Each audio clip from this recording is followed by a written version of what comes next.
Hello students, how are you?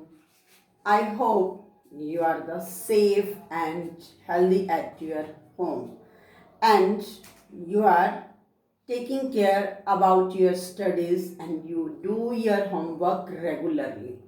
So let's start our business studies period.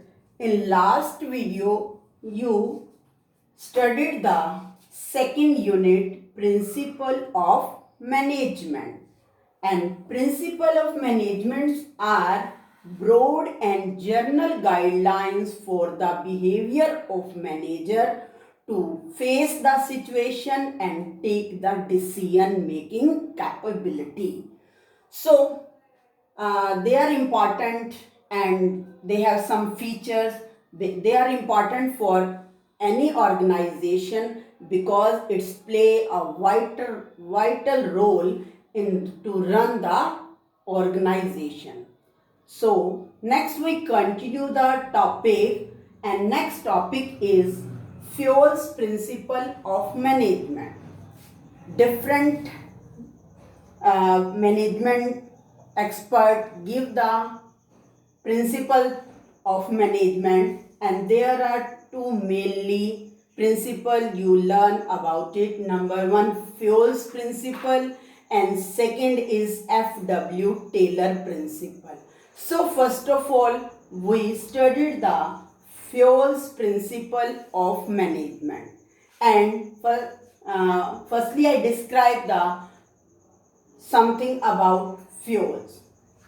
Fuel, born in 1841 in the city of France, and he died on 1925. His profession was mining engineer. वो एक mining engineer था और management का एक theorist expert था. उसका contribution था कि मेनली उसने 14 प्रिंसिपल्स जो हैं वो मैनेजमेंट के लिए दिए, and these principles are refer to administrative, how to create our administrative effective, and he is known as the father of management. So as you know, Fayol give 14 principle. Fayol ने near about 14 principle दिए थे. तो you learn the principle of Fayol's one by one. So let's I start. First principle of management, that is division of work. Division of work means work divided into small parts. जो भी management का target है उस target को पहले छोटे छोटे work में डिवाइड किया जाता है, और उस वर्क को स्मॉल पार्ट्स में डिवाइड करने के बाद एक छोटा पार्ट एक ट्रेन वर्कर को, एम्प्लॉय को जो है वो असाइन कर दिया जाता है. अब वो डिवीजन ऑफ वर्क और specially every time we give to that person, employee, and he becomes specialized. Work जो है वो छोटे छोटे पार्ट्स में डिवाइड किया गया. उसके बाद जो वर्क है वो ट्रेन क्वालिफाइड पर्सन को दिया गया. तो उस पर्सन, वो एम्प्लॉय अपने टास्क में क्या हो जाएगा, स्पेशल हो जाएगा, स्पेशलाइजेशन, क्योंकि वो डेली उस वर्क को कर रहा है रेगुलरली. तो उस वर्क में वो एफिशिएंट भी हो जाएगा और ट्रेंड भी हो जाएगा और स्पेशलाइज्ड भी हो जाएगा. सो दैट इससे क्या होगा, इससे ऑर्गेनाइजेशन को बहुत सारे बेनिफिट्स मिलेंगे. वर्क जो है वो स्पेशलाइजेशन की तरफ चला जाएगा. हर छोटा से छोटा टास्क स्पेशलाइजेशन से कराया जाएगा, तो हमारी जो क्वालिटी ऑफ प्रोडक्ट होगी वो अच्छी होगी और हमारा टास्क जो है ऑन टाइम कंप्लीट होगा. धीरे धीरे एफिशिएंसी इंक्रीज होगी, तो उसमें लगने वाला टाइम, एनर्जी वो भी कम होते रहेंगे, तो कॉस्ट ऑफ प्रोडक्शन भी कम हो जाएगी.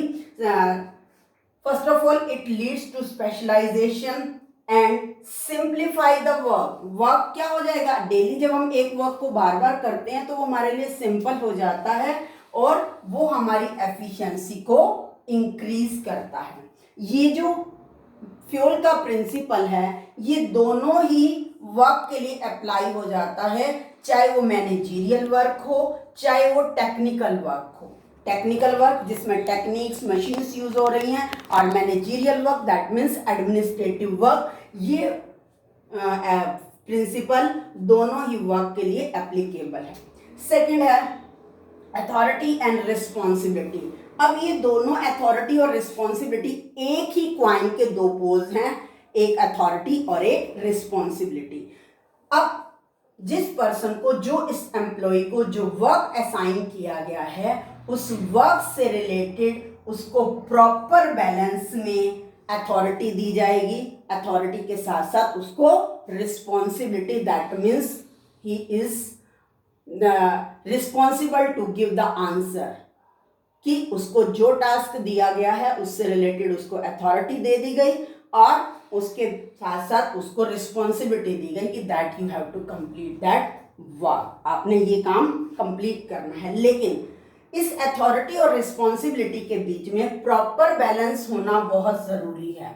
अगर अथॉरिटी और रिस्पॉन्सिबिलिटी प्रॉपर बैलेंस में नहीं होंगी, अथॉरिटी ज़्यादा होंगी, रिस्पॉन्सिबिलिटी कम होंगी, तो क्या होगा, अथॉरिटी का मिसयूज होगा और वो ऑर्गेनाइजेशन के गोल की तरफ हम जो है लीड नहीं कर पाएंगे। और अथॉरिटी कम है, रिस्पॉन्सिबिलिटी ज़्यादा है, तो उससे भी क्या होगा, रिस्पॉन्सिबिलिटी ज़्यादा होने से क्या होगा, वर्क को हम प्रॉपर स्पेशलाइजेशन तरीके से नहीं कर पाएंगे, जिससे हमारा टारगेट अचीव नहीं हो पाएगा। इसमें क्या है, एक तो प्रॉपर बैलेंस होना चाहिए अथॉरिटी और रिस्पॉन्सिबिलिटी का, और प्रॉपर बैलेंस होने से हमारे को ये जो है अथॉरिटी का मिसयूज होने से प्रिवेंट कर देता है, यानी कि सुरक्षा करता है। कोई भी एम्प्लॉय अपनी अथॉरिटी का मिसयूज नहीं करेगा, क्योंकि उस अथॉरिटी के साथ उसकी रिस्पॉन्सिबिलिटी भी जुड़ी हुई है। सेकंड है हेल्प इन फिक्सिंग रिस्पॉन्सिबिलिटी। हमने क्या किया, हमने जो अथॉरिटी दी उसी से रिलेटेड रिस्पॉन्सिबिलिटी दे दी, दैट मीन्स रिस्पॉन्सिबिलिटी फिक्स हो गई कि he is the responsible to completing that task. So, authority and responsibility. And third is discipline. Discipline का meaning क्या होता है? Discipline means obedience of rules and regulations of the organization. जो भी top level management ने जो भी rules and regulation set किए हैं, उन रूल्स और रेगुलेशंस को प्रॉपरली ओबे करना, प्रॉपरली फॉलो करना टू अचीव द ऑर्गेनाइजेशन गोल। तो अगर पूरी की पूरी ऑर्गेनाइजेशन के अंदर डिसिप्लिन से काम होगा, each and every employee, each and every manager discipline and obedient the rules and regulation and policies of the organization को प्रॉपरली फॉलो करेगा, तो हमारा जो वर्क है वो वर्क सिस्टेमैटिक वर्किंग हो जाएगी ऑर्गेनाइजेशन की। और ऑर्गेनाइजेशन की वर्किंग अगर सिस्टेमैटिक तरीके से चलेगी तो हमारा टारगेट अचीव हो जाएगा। इससे क्या होगा, बेनिफिट मिलेगा ऑर्गेनाइजेशन को। ईच एंड एवरी पर्सन जो है वो डिसिप्लिन को फॉलो कर रहा है, तो हर फंक्शन जो है स्मूथली चलेगी, उसमें कोई भी हिंड्रेंस, कोई भी बाधा नहीं आएगी। और बेटर रिलेशन, क्योंकि सभी पर्सन्स का, मैनेजर्स का, एम्प्लॉइज का काम जो है स्मूथली चल रहा है, किसी को कोई प्रॉब्लम नहीं है, किसी को कोई हर्डल फेस नहीं करनी पड़ रही, तो इससे क्या होगा, बेटर रिलेशन, दोनों के दोनों मैनेजमेंट और एम्प्लॉइज के बीच में बेटर रिलेशन बन जाएंगे। और बेटर रिलेशन बनने से क्या होगा, ऑर्गेनाइजेशन का इन्वायरमेंट भी बहुत ही हैप्पीली होगा और एडजस्टेबल होगा, जिससे एम्प्लॉय बहुत ही इनिशिएटिव लेकर के हैप्पीली जो है उसके अपने ऑर्गेनाइजेशन में अपने वर्क को कंप्लीट करेगा और टारगेट को अचीव कर लेगा। नेक्स्ट है unity of command. Unity of command बहुत ही इंपॉर्टेंट एक प्रिंसिपल दिया था फ्योल ने। इस प्रिंसिपल को थोड़ा सा ध्यान से अंडरस्टैंड करना। इस यूनिटी ऑफ कमांड में, कमांड का मतलब होता है आदेश, कि आदेश में एकता होनी चाहिए। जब आदेश की एकता की बात की जाती है तो यहाँ पर पर्सन बन जाते हैं सुपीरियर और सबऑर्डिनेट। सुपीरियर कौन होता है, जो ऑर्डर देने वाला है, और सबऑर्डिनेट कौन है, जो उस ऑर्डर को फॉलो कर रहे हैं। तो यहाँ पर यूनिटी ऑफ कमांड में फ्योल ने बताया कि सबऑर्डिनेट के ऊपर जो सुपीरियर पर्सन होना चाहिए वो एक ही होना चाहिए। सबऑर्डिनेट को जो ऑर्डर मिलने चाहिए वो एक बॉस से मिलने चाहिए। अगर उसको दो बॉस से ऑर्डर मिलेंगे तो एक बॉस कह रहा है लेफ्ट को जाओ, दूसरा कहेगा नहीं राइट को जाओ, तो क्या होगा, सबऑर्डिनेट के माइंड में कंफ्यूजन क्रिएट हो जाएगी, क्योंकि दोनों के दोनों बॉस हैं, उसको तो दोनों के ऑर्डर फॉलो करने हैं। तो यूनिटी ऑफ कमांड का मीनिंग यह है कि सबऑर्डिनेट को एक ही पर्सन से, एक ही बॉस से ऑर्डर मिलना चाहिए। उसके ऑर्डर उसका क्लियर होगा तो सबऑर्डिनेट उस ऑर्डर की डायरेक्शन में काम करेगा और अपने ऑर्गेनाइजेशन के गोल को अचीव कर लेगा। ये रूल फॉलो करने से क्या होगा, एक तो ऑर्गेनाइजेशन के बीच में कोई कंफ्यूजन नहीं होगी, सबऑर्डिनेट्स और सुपीरियर की वर्किंग के बीच में कोई कंफ्यूजन नहीं। सुपीरियर ने ऑर्डर दिया और सबऑर्डिनेट ने उसको कंप्लीट कर लिया, तो कंफ्यूजन क्रिएट ना होने से एम्प्लॉय अपनी रिस्पॉन्सिबिलिटी को भी इजीली कंप्लीट कर लेगा। रिस्पॉन्सिबिलिटी फिक्स है और वो अपनी रिस्पॉन्सिबिलिटी, अपने वर्क को जो है हैप्पीली इंटरेस्ट के साथ उसको कंप्लीट करेगा। नेक्स्ट है यूनिटी ऑफ डायरेक्शन। अब कई बार बच्चों के माइंड में इन दोनों के दोनों जो है प्रिंसिपल में कंफ्यूजन हो जाती है। ध्यान रखना, यूनिटी ऑफ कमांड होता है ऑर्डर एक बॉस से मिलना, जबकि यूनिटी ऑफ डायरेक्शन का मीनिंग होता है कि उस वर्क को दिखाने वाले, उस वर्क को समझाने वाला, उस वर्क के ग्रुप ऑफ एक्टिविटीज को डायरेक्शन देने वाला जो है वो एक ही हेड से डायरेक्शन मिलनी चाहिए।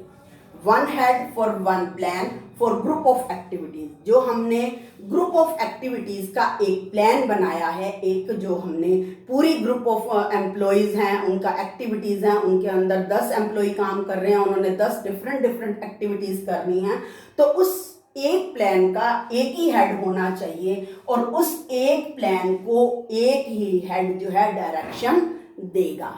तो दैट मीन्स एक हेड है, 10 उसके अंडर एम्प्लॉय काम कर रहे हैं और डिफरेंट एक्टिविटीज हैं, तो उन सब एक्टिविटीज को डायरेक्ट करने वाला, उनको समझाने वाला एक ही पर्सन होगा।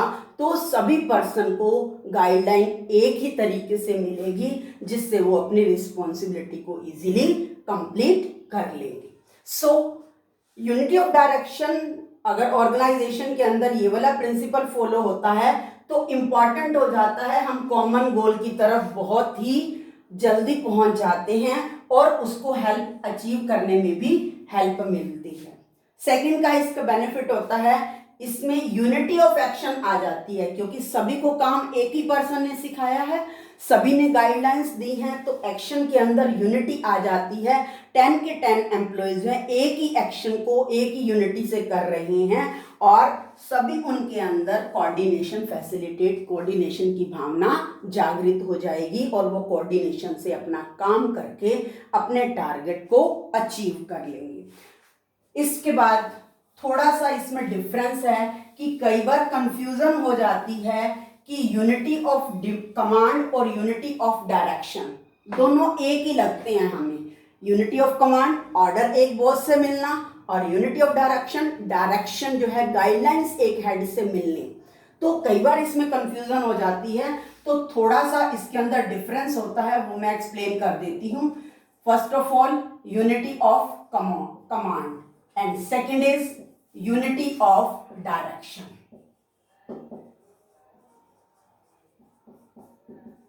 जैसा कि इसके मीनिंग से ही हमें पता लग रहा है कि इसके अंदर जो सबऑर्डिनेट है वो अपना ऑर्डर एक ही सुपीरियर से अचीव करता है। Subordinates receive order from one superior, यानी कि एक ही हेड होता है सभी सबऑर्डिनेट्स का, उनको एक ही सुपीरियर से ऑर्डर मिलता है और क्या होता है, तो एक ही पर्सन उसके लिए अकाउंटेबल होता है। और यूनिटी ऑफ डायरेक्शन के अंदर it employees the head of the one plan, head of one plan, that means एक जो प्लान बनाया है ग्रुप ऑफ एक्टिविटीज का है, उस एक प्लान का एक हेड होना चाहिए, ठीक है। सेकंड है इट प्रिवेंट्स ड्यूल, ड्यूल होता है दोहरी, ये जो है ड्यूल सबऑर्डिनेशन की, ड्यूल सबऑर्डिनेशन मीन्स ऑर्डर देने की जो डबल है उसकी को प्रिवेंट करता है। और it prevent overlapping of work, overlapping of guideline, कि उस ओवरलैपिंग होता है बार बार, overlapping of activities and work, ये एक्टिविटीज को दो बार करने से रोकता है और ये ड्यूल सबऑर्डिनेशन को रोकता है कि सबऑर्डिनेट्स को कोई भी कंफ्यूजन नहीं होती क्योंकि उसको ऑर्डर एक ही बॉस से मिला हुआ है। So I hope you understand these 5 principles of fuels principle of management, and these are the 14. I explain here in this video only 5, and remaining principle of fuels principle of management I will give you in the next video. I hope you understand these 5 principles of management. Revise your work. Okay, thank you.